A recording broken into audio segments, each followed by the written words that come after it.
Hi guys, तो चलिए आज बनाते हैं हम साबूदाना बड़े। तो उसके लिए हमें सबसे पहले साबूदाना लेना है और इसे अच्छे से साफ़ कर लेना है।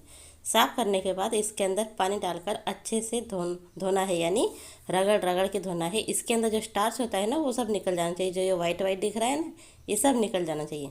तो उसके लिए हमें 2-3 पानी से अच्छे से धो लेना है। अब मैं इसको धो लेती हूँ। तो देखिए गाइस, मैंने धो लिया है। अब इसके अंदर पानी इतना डालना है, देखिए इस तरह से हम उसको झुकाएंगे ना, तो थोड़ा सा पानी इस तरह से हमें दिखेगा। और अगर हम इसे हाथ से इस तरह से दबाएंगे, थोड़ा सा प्रेस करेंगे हाथ को, तो इस तरह से टच होगा। यानी हमें साबूदाना के अंदर, साबूदाना के आधे में पानी हो इतना पानी डालना है, या पौना भाग समझ लीजिए। इतना ही पानी डालना है, ऊपर तक नहीं डालना है। इससे क्या होगा ना, हमारा साबूदाना अच्छे से भीगेगा।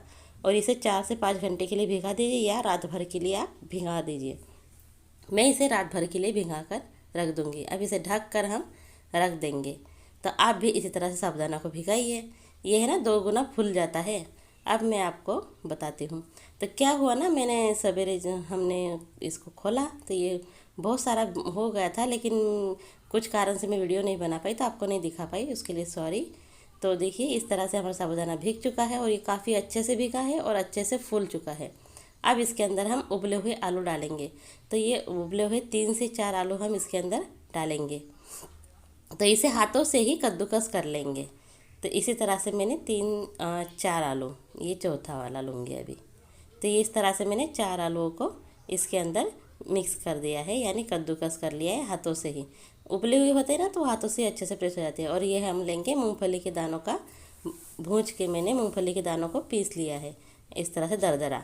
और उसमें से 2 से 3 हरी मिर्च को इस तरह से बारीक काट लिया है। और इसमें अब डालेंगे नमक। तो नमक आप व्रत के लिए अगर बना रहे हैं, तो आप जो सेंधा नमक होता है उसका उपयोग कीजिए। हम सादा नमक ही खाते हैं, तो इसलिए मैं वही डाल रही हूँ।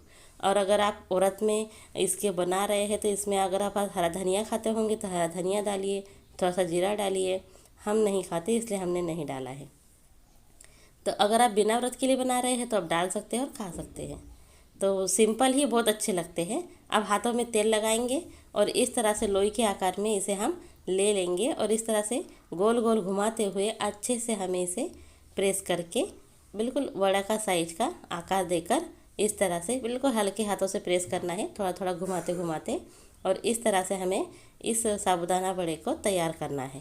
बिल्कुल देखिए इसी तरह से आप इसे एक एक करके रेडी करते जाइए। और एक तरफ तेल को गर्म होने के लिए रख दीजिए, ताकि जब तक हम इसको रेडी करेंगे ना वड़ों को, तब तक हमारा तेल भी अच्छे से गर्म हो जाएगा।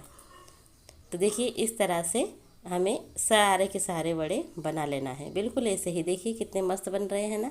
यकीन मानिए गाइस, ये खाने में भी बहुत कुरकुरे और स्वादिष्ट लगते हैं, और तल के भी अच्छे फूल जाते हैं।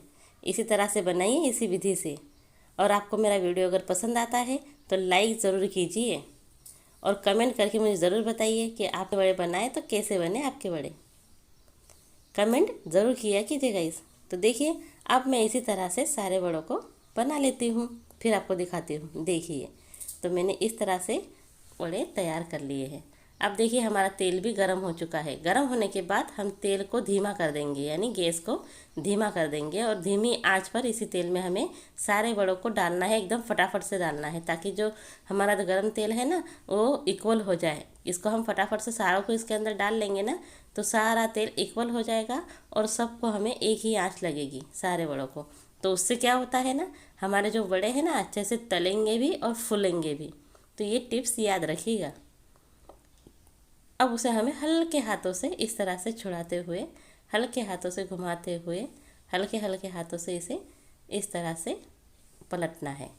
तो देखिए हमारे बड़े फूलने लगे हैं। अब इसे हमें पलट देना है। अब सारे बड़ों को आप धीरे धीरे पलटिए, और ये सारा प्रोसेस आराम से कीजिएगा। क्योंकि कभी कभी क्या होता है ना, कोई कोई किसी किसी के बड़े हैं ना फूटते हैं, तो वो तेल है ना उड़ता है। तो ये इस बात का ध्यान रखिए। हमारे बड़े तो बिल्कुल बहुत अच्छे बने हैं, और एक भी नहीं फूटा है।